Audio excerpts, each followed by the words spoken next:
And good morning, everybody. Welcome to FSU Coach Live. My name is Tim Bankhurst, and this morning joined by the Executive Director of the Florida Athletic Coaches Association, Shelton Cruz. Shelton, thanks so much for joining me. If you wouldn't mind, just give us a little bit of your history and how you got to become Executive Director.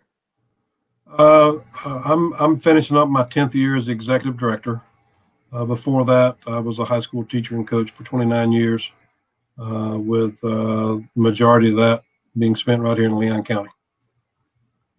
Now, as an Executive Director of a coaches association, can you describe a little bit about what your roles and responsibilities are?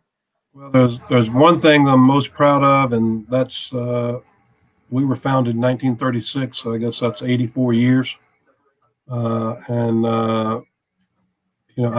only the fourth executive director in our history, and Wow. three of us are still alive, and only the very first one is deceased. But I was part of the association as a coach for many years, then got in some leadership positions, served on the board. I served as state football chairman, where I scheduled the clinic and things like that. So I was, when this came available, it was time for me to do something else. And so I've been doing it now for 10 years. But our overall programs we manage the membership, which is about 5,800. We have 4 coaching clinics a year. We have 9 all-star games. We provide numerous awards for coaches, which usually culminates into the Hall of Fame. We've been doing the Hall of Fame since 1977, I believe, or 78. And we'll be at the 45th annual starting in January for Hall of Fame. So, and there's, it's who's who in the state of Florida. I mean, we're fortunate enough to have 2 father and son combos in that Hall of Fame. We probably will get a 3rd father-son combo here coming up here in June when we have our awards meeting. So, it's a very rewarding job. It's still keeps me in the coaching realm. I like to say that I coach coaches now. Mm-hmm. And I, with the All-Star games, I still have some contact with young people, and so that's how I get my fix in coaching now, is when we have All-Star games. So, and I'm at every one of them. So it's been a really good 10 years, and I'm looking forward to hopefully the next 10. Now, as you said, you were a coach for many years before you became the executive director. If you look at the span of time you've been involved in coaching, can you talk a little bit about historically how coaching has changed in the school systems? Well, I'm actually going to start my 40th year, coming up in July. And,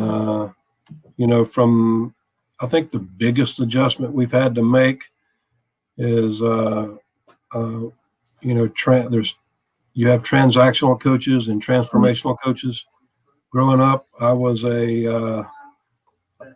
coached by a transformational coach, type that would whip your butt when you didn't act right, and they cared about the individual. And unfortunately, there's too many transactional coaches right now, where if you do this, I'll do this for you, and you'll get a scholarship if you do this and do that. To me, that's been the biggest change, is the lack of transformational coaches. I mean, those transactional guys will tell you they're transformational, but they're really not. And so that's, to me, that's the biggest change and the biggest challenge that we face.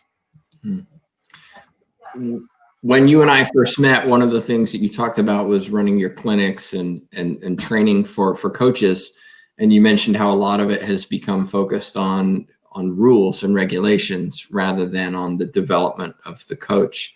Right. Is that something you're still seeing? And if so, how is FACA trying to, as you talked about, build the transformational coach through that knowledge and education? Yeah, we're still trying. I'm an old school coach, and there's not many of us left like that. And I remember as a young coach growing up, going to these FACA clinics, and the big dogs in the room was Gene Cox and Joe Canan and Walt Frazier and Paul Meckley and Gerald Odom. I mean, I can go on and on with all the ones. And me as a person wanting to be a head coach, I listened to every word they said. There was because that was who I wanted to be. That was my role models.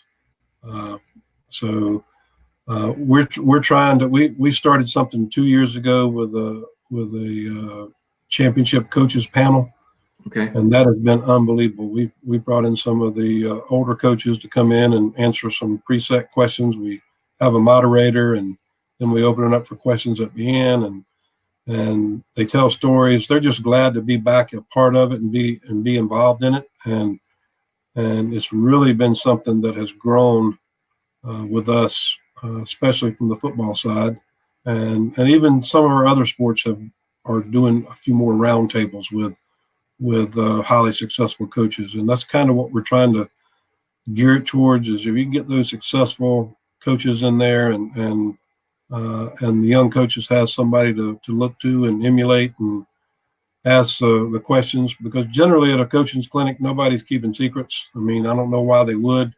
We didn't invent our sports. We've begged, borrowed, and stolen everything we've gotten. And so that's helped us in the last few years from a standpoint of trying to get that transformational coach, trying to, I told the board when I interviewed for this job, I said, I'm about kids and coaches. And I said, if we ever get away from that, then you need to find somebody new, because I won't be here. I mean, I'll do something different. And I've held true to that, and we're going to continue to do that. When I work with students who come into, my programs at FSU, I would say a large proportion of them want to be coaches in the major sports, the football, the baseball, the basketball, and so on. Do you see the same challenge in Florida in schools, where it's a struggle to find coaches to coach maybe the Olympic sports, the tennis, the track and fields, and the ones that maybe don't get as much publicity? Well,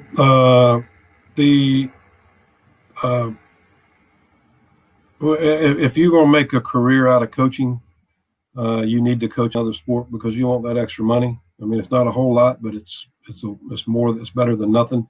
Because coming up as an assistant football coach, I coached weightlifting, I coached tennis at one time, I coached golf at one time, and so the good thing about being a football coach, football, weightlifting, track, those type people kind of go hand in hand. They kind of coach, those three sports for the most part.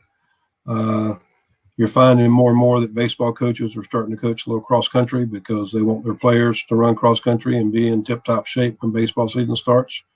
You're seeing tennis pros, golf pros coach some of those sports now.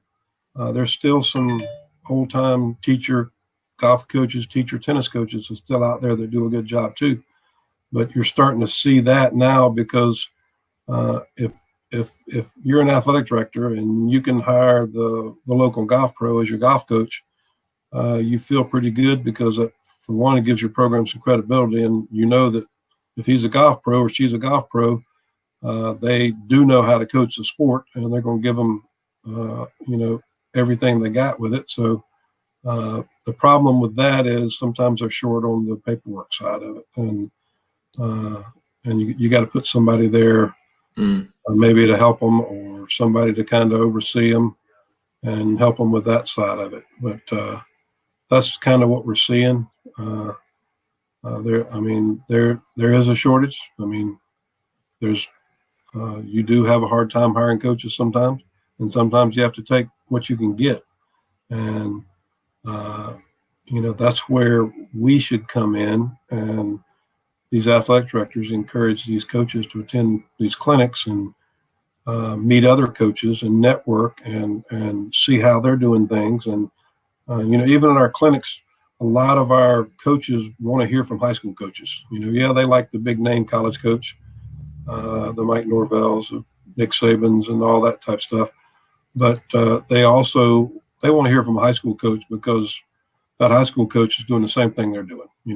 That they can relate to that. And we've involved more high school coaches at our clinics as far as speakers and clinicians and things like that over the last several years, because that's what our coaches want to hear. Mm. Do you within Florida, do you have requirements or expectations that coaches get continuing development? Looking at, for example, bringing in a golf pro from a club, is it expected that they participate in FACA organized events, or is it a volunteer thing where you kind of hope that the athletic director or the coaches support your events? Well, we're a volunteer organization and have been since its inception. We have two types of membership. We have a whole school membership, which last year we had 300 schools as school memberships. That's where the athletic director purchase a whole school membership, and they cover all their coaches. Mm-hmm. We have individual membership, and the big deal with us is school memberships. It's school memberships is $40 a coach, whereas an individual coach is $70. Mm-hmm. So there's a good price savings there that you get by being a whole school membership. At the same time, one of our benefits, we offer liability insurance, and that covers you in the classroom or on the field, on the court. So that's our drawing card is that liability insurance. And it's kind of like auto insurance, health insurance. You don't ever need it until you need it. And with the society that we live in this day and time, you probably need to protect your professional side just like you do your personal side. And I mean, it's a no-brainer. For $70, and somebody wants to sue me over something, I'll send the information to my insurance company, and they send me an attorney, and they take it over, and they let you know when it's all said and done. But this day and age, insurance companies want to settle. That's kind of how they do it. They're not going to fight it, and they'll try to settle and get it over with and move on. But that's kind of our benefits. Now, you talked about requirements to coach. The Florida Department of Education certifies all coaches, right? Just like they certify all teachers. And anybody that pays $75, passes a level 2 background check, completes the application through the DOE, gets a 3-year temporary coaching certificate. Okay, hardly any school or school district will pay the coach the stipend without that certification. I think all that was started years ago when we started seeing an influx of community coaches coming in and not having track of who was coaching our kids and who was out there around our kids. And of course, if you're a certified teacher, you're considered, you're certified through the DOE and can coach being a certified teacher, whether you have the actual coaching certificate or not. Many of our coaches has both, just because that's what they've done. But then you have 3 years during that temporary certificate to take the required education requirements and get a 5-year professional certificate. I did a public records request with DOE several years ago, and we found that 11% of temporary coaching certificates were actually going on and getting their 5-year professional certificate. Wow. I attribute that to mommy daddy ball. Little Johnny, little Susie's playing sports at the high school, and I coached them in Little League, and I want to continue to coach, and that's what they have to do to be able to do it. And then they never get certified, or there's no requirement that you got to take one class a year. I wish we could get that pushed through the legislature to where they had to take at least one class a year. Mm-hmm. But for the most part, that coaching certification is handled through each individual school district. Several years ago, they had to come up with a recertification plan for that. And for instance, here in Leon County, I think Leon County requires the 3 courses plus I think you have coaching theory, sports specific, in a care and prevention or injury type course, then you got to be certified in CPR, first aid, which usually the AAD training comes with that as well. And I think here in Leon County, they make them do a budget. They make them do an inventory. Each school district has a few little extras that they add on to what the state does. So that's about the extent of it when it comes to it. But they're not required to go to our clinics. They're not required to go to any clinic.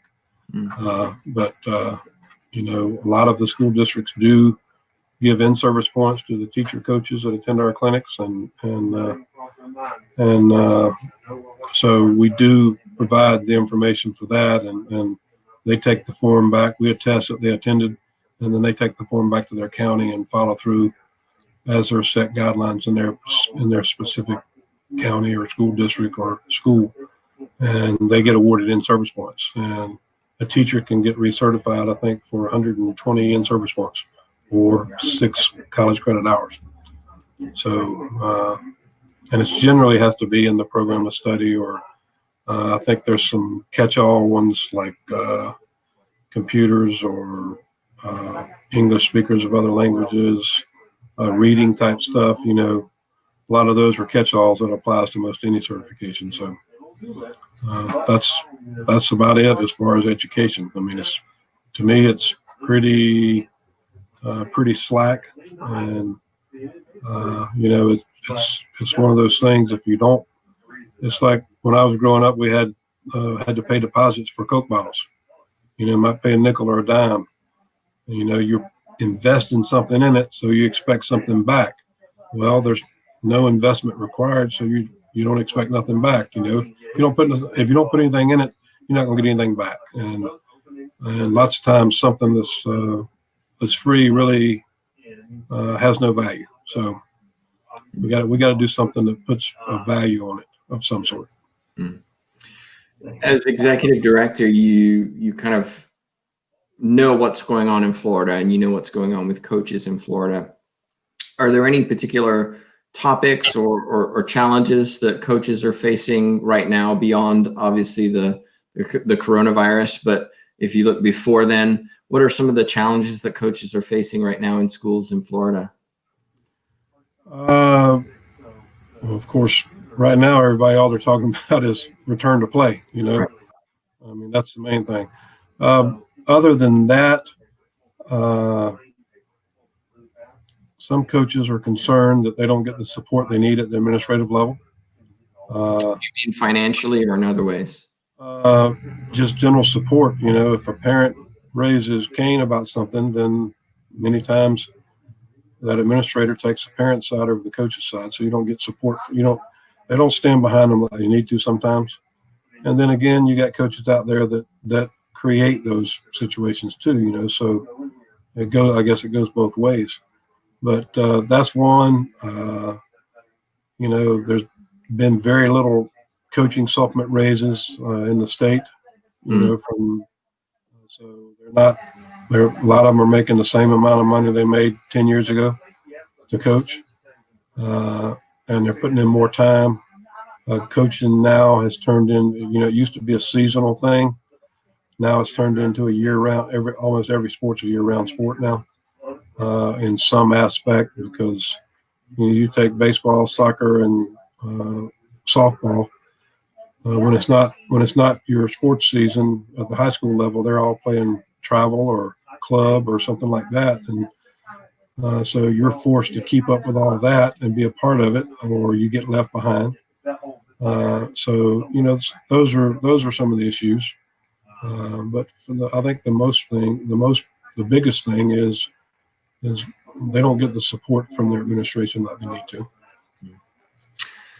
Just looking at coaching in general, based on your experiences as a coach and now as executive director, people who watch this, maybe coaches looking to improve, maybe coaches looking to get in the profession.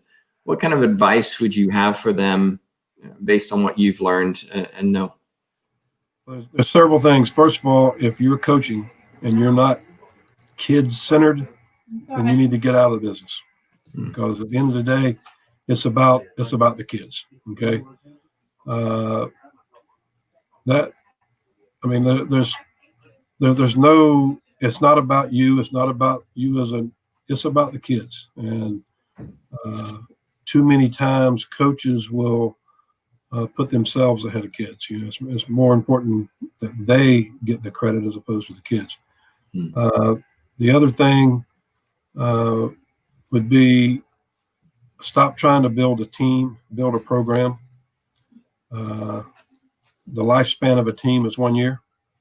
A program is sustainable, whereas a team, like I said, lasts 1 year.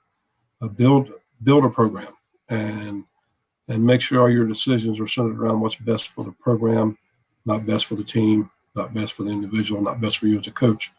But build a program. That's the biggest advice I can give. And even in the lean years, if you've built a solid program, you're going to survive. And even when you're not expected to be as good as you should be, a strong program pulls you through those lean years. And so spend your time building a program and make your decisions based on what's best for the program. If somebody has a question for you, maybe now or in future when they're watching, what's the best way for them to get in touch with you? They can reach me here at the office, 850-727-8117. Or they can email me. That's Shelton Cruz, one word, at yahoo.com. All my contact information is on our website, which is www.floridacoaches.org. We use our website and social media and things like that as communication tools, and we usually have some pretty good stuff on there. A lot of coaches will send us a private message on Twitter, and we try to answer those questions or help them out or whatever.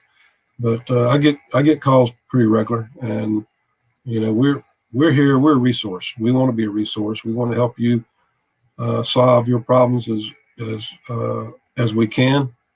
Although we don't have any authority in your individual school or school district, but maybe we can give you some avenues to try to maybe fix the situation you're in or fix the problem you're having. I'm open to anybody. I'll tell you like it is, so I welcome anybody that's got a question about coaching. I get emails all the time wanting to know about coaching certification. Well, we're not a certifying agency, but I do know the process you have to go through, and I think I had 2 this week asking me those questions. So again, we want to be a resource. We are a resource. We want to help you in any way we can. Well, Shelton, thanks so much for joining me this morning, and I hope that those who are interested will reach out and not only become members, but reach out to you with specific questions. Thank you very much. I've enjoyed it. Well, just a reminder, coming up tomorrow, join us as Travis Wilson, the assistant coach for women's softball at Florida State University, joins us to talk about his role as assistant coach and how it differs from being a head coach and some of the successes and challenges he faces at coaching softball at a collegiate level. But on behalf of myself, Tim Baghurst, and Shelton Cruz, thank you so much for watching.